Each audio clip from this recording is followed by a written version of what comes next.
For a few minutes, we want to share a bit of our West Seattle story with you. We trust that you will find some of your own story in ours, because we are all here today for the same purpose, to show our appreciation and to share and celebrate and support the heritage of this beautiful peninsula that we call home. Of course, the core of our story today is our family and the Alki Homestead.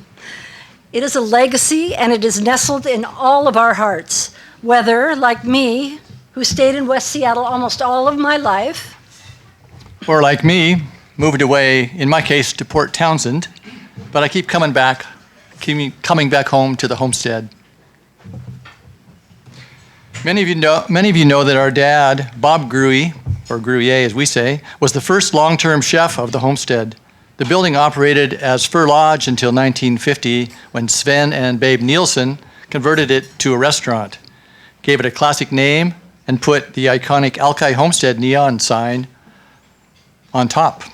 My dad, man, what a rascally guy. He was handsome, outgoing, gregarious, an inventor, an endearing person, at the same time a practical joker with a little smirk.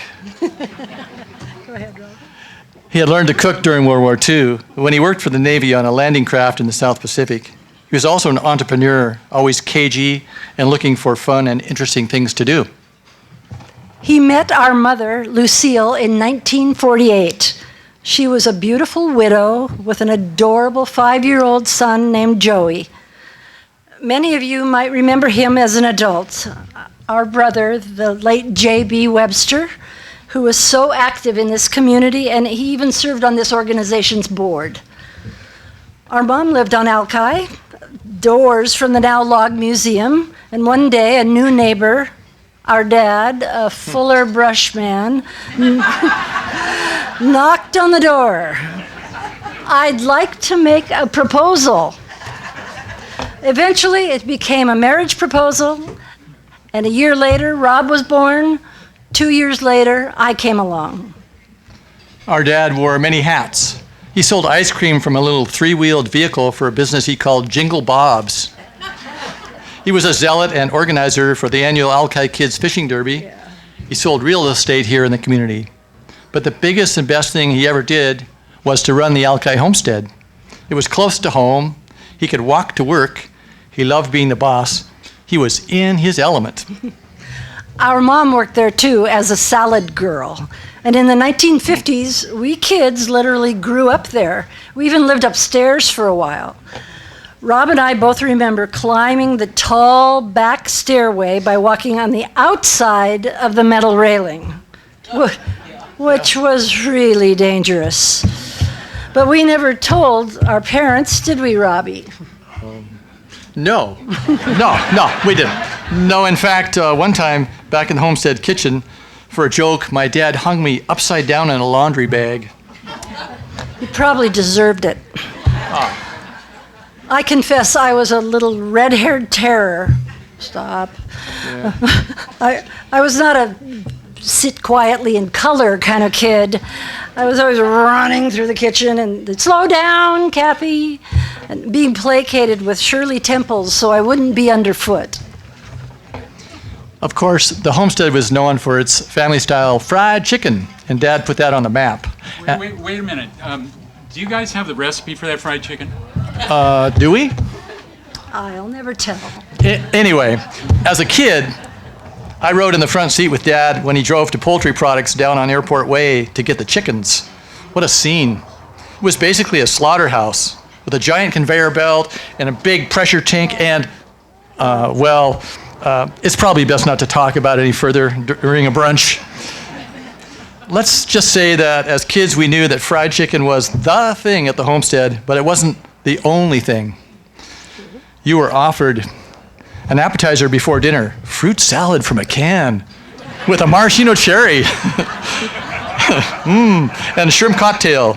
Dad also served prime rib, crab louie, and steak. Mid-century cuisine, for sure. For sure.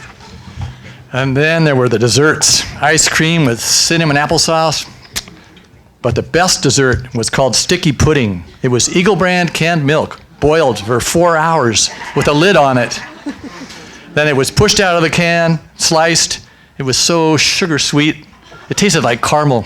It was so good. And it was so bad for you.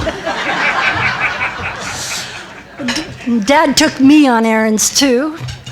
He'd get things for the restaurant. We would go to Blake's Bakery in the Junction to get dinner rolls, and Mr. Blake always had a maple bar for me. As we got older, Dad moved on, and Doris Nelson took over the homestead. For more than 40 years, she was the face of the place. Remember Doris? She had those huge glasses, right? And she had this low voice right in your face, and she'd say, "Hi, honey." Well, Dory certainly had a lot of flair. She added beautiful antiques to the dining room and the newly enclosed porch. She also drove a pink Mercedes. Remember the license plate? Hoop-dee-doo! When we got old enough to get jobs, guess what kind of work we landed? I worked at Hal's Diner on Alki, where Phoenicia is now, and also at Quinnell's Charcoal Broiler on Beach Drive, where I was the assistant to the boy. Very nice, Rob. Restauranting does get into your blood. My first real job was just up the road from here at the Shack Drive-In. During high school, I worked at Spud Fish and Chips, and in the 1980s and 90s, I was co-owner of Webster's Restaurants. I kept telling myself that I would never own a restaurant. It's a lot of work. The hours are terrible. It's hard on your body. You have no friends. You're never outside. You get burns. You get knife cuts all the time. Today, I run a business restoring Morris Minor cars. But also, you guessed it, I'm ensnared in another restaurant called Hanazono Asian Noodle next to the Rose Theater in Port Townsend. When you grow up in a restaurant, you end up in sales with a strong personality, fearless. And for us, it all comes back to the homestead. When I was a little boy, the homestead was like a monolith. You could soak in it. It was almost daunting. It was like a cartoon character where you could go to eat and eat what you want. And it just looked like one big mouth to me with a big hat on it and eyes. It was big and happy. Well, it was happy, Rob, and it was always a place for our whole family to go for important occasions. When our dad passed away 23 years ago, it was almost midnight.